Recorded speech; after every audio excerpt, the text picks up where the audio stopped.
تو ہمیں جو مسیح کے پاس جانا ہے وہ ہمیں نجات یافتہ زندگی کے ساتھ جانا ہے اور حقیقی مسیحی بن کر جانا ہے.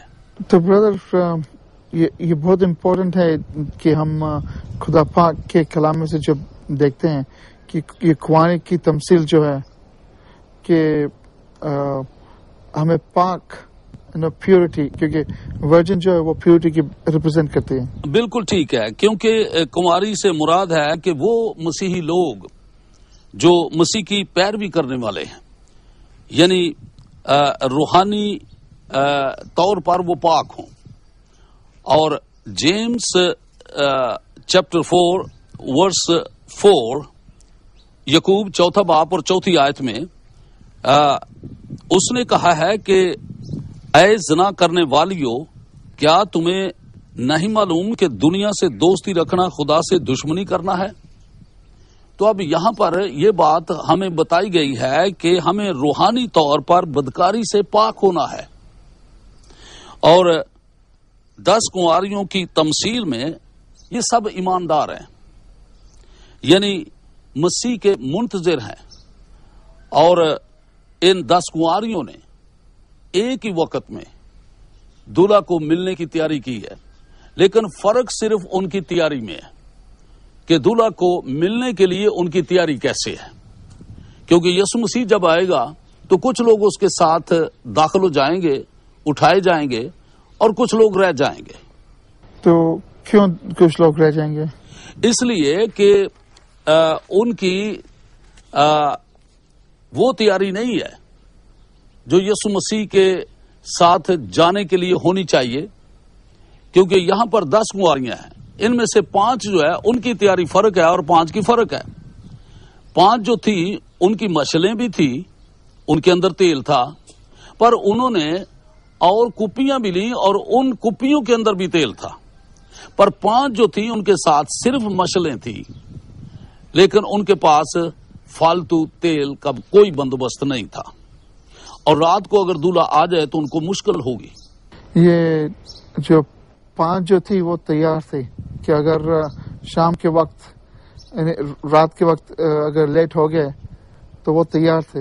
بالکل، کیونکہ روشنی کا مقابلہ، تاریکی کا مقابلہ جو ہے وہ روشنی کے ساتھ کیا جا سکتا ہے. تو بردر یہ کیا ریپرزینٹ کرتا ہے یہ جب ایگزامپل جو ہے کہ 5 تیار تھی اور 5 نہیں تیار؟ 5 جو تیار تھیں ان کی زندگی جو ہے وہ بھرپوری کی زندگی ہے. اور کس طرح سے بھرپوری کی زندگی سے مراد یہ ہے کہ وہ یسوع مسیح کے لیے ہر طرح سے تیار ہیں کہ اگر رات بھی آ جائے تو ان کے پاس روشنی ہے. اور تیل جو ہے وہ ایک روشنی کی علامت ہے، کیونکہ صرف مشل کا ہونا ہی کافی نہیں ہے بلکہ اس کا جلنا. تمہارے چراغ جلتے رہیں، تمہاری کمرے بندی رہیں، یہ کتنی تیاری کی بات ہے. تو یہاں پر بھرپوری کی زندگی ہے. اب کچھ مسیحی جو ہیں وہ بھرپوری کی زندگی گزارتے ہیں، اور کچھ لوگ جو ہیں ان کی بھرپوری کی زندگی نہیں ہے. ان کی مسیحی زندگی تو ہے، مسیحی تو کہلاتے ہیں، لیکن دونوں طرح کے مسیحیوں میں فرق ہے. اب مثلا میں مثال کے طور پر کنویں اور دریا کی بات کرتا ہوں جی. کہ سامری عورت جو تھی وہ کنویں پر پانی بھرنے کے لیے آئی اور یسوع مسیح سے ملاقات ہو گئی. اب یسوع مسیح نے اس کی زندگی کے اندر ایک ٹرننگ پوائنٹ پیدا کرنے کی کوشش کی ہے.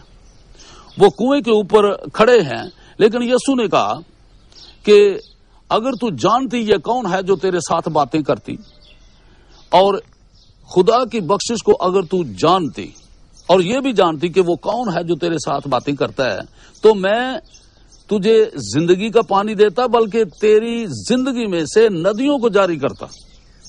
اب ندیاں جو ہیں وہ فرق ہیں اور کنواں جو ہے وہ فرق ہے. جو دریا ہیں وہ دور دور سے نظر آتے ہیں، بھرپوری کی زندگی ہے. بالکل. پر کنویں کے اندر بھی تو پانی ہے، وہ بہت لمیٹڈ ہے، لیکن وہ لمیٹڈ ہے.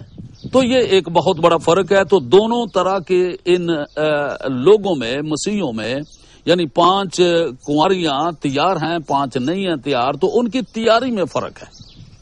تو آج ہر مسیحی کو بھرپوری کی زندگی کے ساتھ تیار ہونے کی ضرورت ہے. یہ وہی لیسن ہے کہ ہر ایک مسیح کو تیار رہنا ضروری ہے. ہر مسیحی کو تیار رہنے کی ضرورت ہے، اور اس کی تیاری جو ہے وہ روشنی کے ساتھ ہوگی. روشنی کے ساتھ، کیونکہ تیل کا استعمال جو ہے اس سے روشنی پیدا ہوتی ہے اور طریقے کا ہم مقابلہ کرتے ہیں. جی. اور داؤد نے بھی اس طرح سے کہا ہے کہ اے خداوند تیرا کلام میرے قدموں کے لیے چراغ ہے. Psalm 119 میں. جی ہاں.